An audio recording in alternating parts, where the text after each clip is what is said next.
पंजाब में 20 तारीख को चुनाव होने जा रहे हैं, लेकिन सबसे हैरान करने वाली बात यह है कि कांग्रेस की तरफ से सीएम का फेस कौन होने जा रहा है। खुद कांग्रेस के कार्यकर्ताओं को, खुद नेताओं को, उनके विधायकों को यह पता नहीं चल रहा है। वही आम आदमी पार्टी काफी सक्रिय है, उसने फिलहाल इस बात को कह दिया है कि उनकी तरफ से भगवत मान सीएम का फेस होने जा रहा है, लेकिन कांग्रेस की तरफ से ऐसा कुछ नहीं हुआ है। यहाँ पर क्या चिंता कांग्रेस को सता रही है, तो राम जाने और राम भरोसे वाली स्थिति चल रही है। लेकिन जाने अनजाने में कांग्रेस ने पार्टी के अंदर ही, पार्टी कार्यकर्ताओं के अंदर ही एक वो डिबेट को शुरू कर दिया है। वो जमीन की जो लकीरें हैं वो खींचनी शुरू हो गई है कि एक खेमा है सिद्धू साहब का और एक खेमा है चन्नी साहब का। चलो मैं काम आसान कर देना चाहता हूं वहां की आवाम का। चले आपसे एक बार सवाल करता हूं कि अगर आपके हाथ में एज अ सीएम कैंडिडेट चुनने का अगर आपको मौका दिया जाता तो आप सिद्धू चुनते या फिर चन्नी चुनते? ये आप मुझे कमेंट सेक्शन में बताइएगा, बड़ा दिलचस्प होने जा रहा है। फिलहाल सिर्फ एक बात मैं आपसे कहना चाहता हूं कि देखो, ऐसा नहीं है कि कांग्रेस ने कभी भी अपने सीएम फेस को प्रोजेक्ट नहीं किया चुनाव से पहले। देखो, अभी आपको बताऊं, पिछली बार कैप्टन द पंजाब के नाम से अमरिंदर सिंह को कई बार उन्होंने प्रोजेक्ट किया था, भाई पंजाब द कैप्टन को चुनो, पंजाब द कैप्टन को चुनो।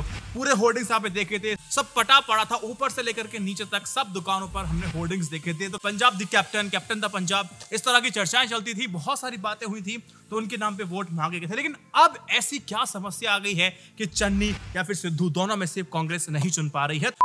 देखो, मुझे क्या लगता है कि कांग्रेस की तरफ से ऐसा हो सकता है कि अगर हमने चन्नी जी को सीएम कैंडिडेट के तौर पे अगर हमने प्रोजेक्ट किया तो हो सकता है कि सिद्धू साहब जाकर के बगावत शुरू कर दें। हो सकता है जो जट सिख हैं वो नाराज हो जाएं, हो सकता है कि जो सवर्ण लोग हैं वो पार्टी से कट जाएं। तो इस तरह से संशयात्मक जो स्थिति है बनी हुई है, और मुझे क्या लगता है कांग्रेस ने जाने अनजाने में पार्टी के अंदर ही एक लकीर को खींच कर खड़ा कर दिया कि एक कैंप आपका चन्नी साहब का और एक कैंप आपका सिद्धू साहब का। तो ये जो चीज सामने निकल के आती है, इससे पार्टी का ही नुकसान होता है। देखो, आपको पता होना चाहिए कि कांग्रेस वैसे भी राज्यों में कहां पर है, कहीं पर नहीं है, लेकिन इसमें कांग्रेस का ही नुकसान होगा अगर कांग्रेस इसको क्लैरिफाई नहीं करती। 20 फरवरी को चुनाव होने जा रहा है और कांग्रेस की तरफ से कौन सीएम है किसी को पता नहीं चल रहा है। देखो, फिलहाल मैं आपको एक बात बता दूं, आम आदमी पार्टी की तरफ से भगवत मान को एज अ सीएम कैंडिडेट चुन लिया गया है, वो उनका चेहरा होने जा रहा है। लेकिन सवाल यहां पर यह है कि अगर आप कहते हैं कि कांग्रेस को चिंता इस बात की है कि अगर हमने चन्नी जी को प्रोजेक्ट कर दिया तो एक सवर्ण का जो एक वोट बैंक है वो आम आदमी पार्टी की तरफ चला जाएगा। देखो, मैं आपको एक बात बताता हूं कि सवर्णों का भी एक जो धड़ा है ना, वो आम आदमी पार्टी के पास जाएगा ही जाएगा। पूरा सवर्ण जात वोट बैंक है वहां नहीं चला जाएगा। अगर आप सिद्धू को प्रोजेक्ट करेंगे और आप ये कहेंगे पूरे जट सिख जो है सब हमें मिल जाएंगे, तो इसमें भी मतलब पूर्णतया मैं इसको सही नहीं मानता हूं। मैं आपको एक बात बताता हूं कि अभी हाल ही फिलहाल में जितने भी डेवलपमेंट देखने को मिले थे, जब चन्नी साहब को एज अ सीएम पोस्ट जब उनको दी गई थी, जिम्मेदारी का जब निर्वाह वो कर रहे थे, तो उनके पास बहुत ज्यादा वक्त नहीं था। ज्यादा वक्त ना होने के नाते उनके पास बहुत ज्यादा उनके ऊपर प्रेशर था कि कम समय में उनको कुछ ऐसा काम कर देना है कि लोग जो एंटी इनकम्बेंसी की तरफ है उसको जस्ट पलट के इनकम्बेंसी की तरफ लेकर के आ जाना है। तो उस काम को बखूबी चन्नी की तरफ से किया गया था। लेकिन यहाँ पर अभी भी सबसे बड़ा सवाल ये है कि कैप्टन अमरिंदर सिंह की वजह से जो एंटी इनकम्बेंसी जो पैदा हुई है, क्या उसको काट पाने में सफल साबित होंगे जो चन्नी है? क्योंकि चन्नी साहब को बहुत ज्यादा समय नहीं मिला है ना वो एंटी इनकम्बेंसी को काटने का, लेकिन फिर भी जितनी प्रयास उन्होंने किए हैं, ये आने वाला वक्त बताएगा कि कैप्टन अमरिंदर सिंह की जो एंटी इनकम्बेंसी थी उसको चरणजीत सिंह चन्नी का जो नीति है उसको काट पाई या नहीं काट पाई। मैं आपको एक इंसिडेंट बताता हूं। देखो, अभी क्या था कि अभी चन्नी साहब के भतीजे पे जब जैसे ही ईडी ने रेड मारी थी, है ना, किसानों के मुद्दे को लगातार ये बार बार चन्नी साहब उठा रहे थे। दलित के साथ साथ किसानों के पक्ष में जो सुर आ रहे थे ना, जट सिखों के जो सुर थे वो चन्नी साहब के सुर में मिल रहे थे।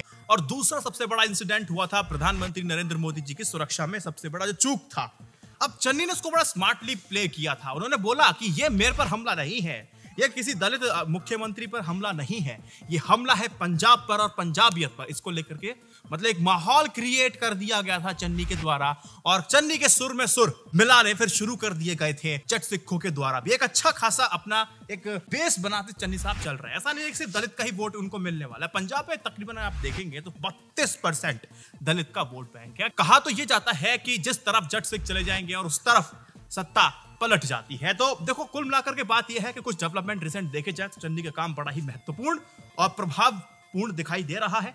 जितना हम इनको अंडर एस्टिमेट कर रहे थे, जितना सिद्धू ने अंडर एस्टिमेट किया होगा, अब सिद्धू को लग रहा होगा कि ज्यादा अंडर एस्टिमेट करना भी दुखदायी हो जाता है।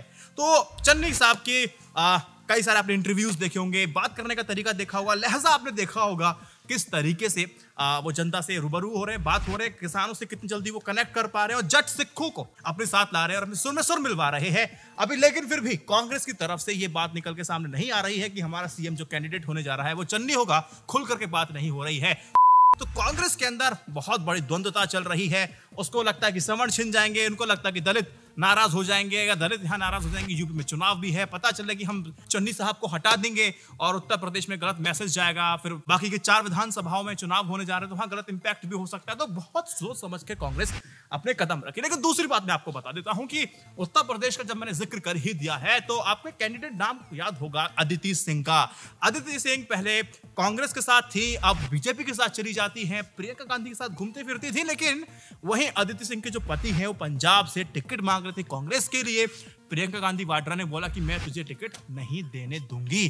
तो प्रियंका गांधी वाड्रा ने टिकट उन अदिति सिंह के पति को नहीं देने दिया। मैं आपको फिलहाल बता दूं कि अदिति सिंह के जो पति हैं उनका अच्छा खासा वोट बैंक है, बहुत प्रभावी है। लेकिन फिर भी अदिति सिंह जो उनकी पोस्टर गलती, अगर मैं गलत याद नहीं कर रहा हूं, अदिति सिंह जो कांग्रेस के साथ थी वो बीजेपी के साथ चली गई। इस बात का गुस्सा उनके पति को टिकट ना देकर के प्रियंका गांधी वाड्रा ने साफ तौर पर जाहिर कर दिया है। तो ठीक है, कुछ ऐसे डिसीजन सामने निकल करके आ रहे हैं। फिलहाल हमें एक बात बिल्कुल क्लियर ये होनी चाहिए कि पंजाब को हारना कांग्रेस के लिए अफोर्डेबल नहीं है, क्योंकि पंजाब में ले दे करके आप ही सरकार चला रहे हो, वरना बाकी तो भैंसा बुग्गी की तरह आप सरकार के अंदर हो। इस बात को समझना पड़ेगा। देखो, अगर आप पंजाब को जीतते हैं तो आप बाकी के 4 विधानसभा में कुछ अपना अच्छा खासा पैठ बना सकते हैं। उत्तराखंड में भी आप अच्छा खासा वोट शेयर ला सकते हैं, कुछ सीटों में तब्दील कर सकते हैं। अगर पंजाब गया, समझो सब कुछ आपके हाथ से चला गया। अब देखते हैं कि पंजाब की सत्ता किस राजनीतिक पार्टी के हाथ में जाने वाली है। आम आदमी पार्टी, कांग्रेस, तीसरा तो कोई टक्कर में है ही नहीं। फिलहाल इस वीडियो को 3 व्हाट्सएप ग्रुप में शेयर कीजिएगा। जय Hind, Vande Mataram, stay updated, stay educated, सत्यमेव जयते, नमस्कार।